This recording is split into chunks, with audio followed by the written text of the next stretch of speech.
Bonjour. Aujourd'hui, le membre à l'œuvre. Jésus lui répondit, « Si quelqu'un m'aime, il gardera ma parole, et mon Père l'aimera. Nous viendrons à lui et nous ferons notre demeure chez lui. » Jean 14 au verset 23. C'est une mission solennelle que de représenter devant le monde le caractère du Christ. Quel que soit le semeur ou qu'il travaille, la semence est répandue pour la vie éternelle. Quoi que vous voyiez les autres faire, si votre jugement vous convainc que c'est peu convenable pour un chrétien, veillez à ne jamais agir de même. Ne blessez jamais le cœur de Jésus qui est chargé de vos péchés, qui a pris sur lui vos chagrins. Servez Dieu dans la douceur et l'humilité du cœur. Le Seigneur vous aime et aussi longtemps que vous suivrez les traces de Jésus, vous marcherez en sécurité.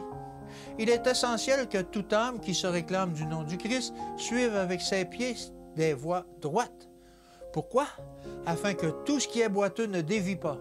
Il est atroce de donner le mauvais exemple à une âme et de l'entraîner dans les sentiers détournés à cause de la manière dont vous marchez vous-même.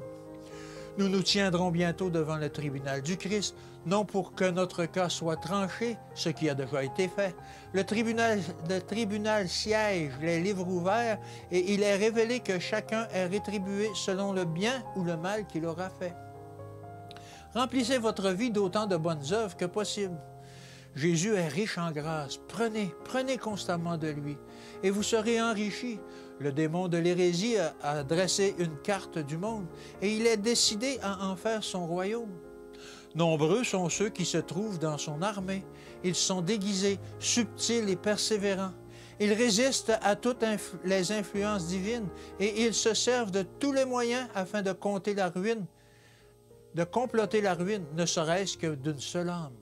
Ils sont animés d'un zèle, d'une habileté et d'un tact étonnant, et ils s'infiltrent partout où l'on commence à brandir l'étendard de la vérité.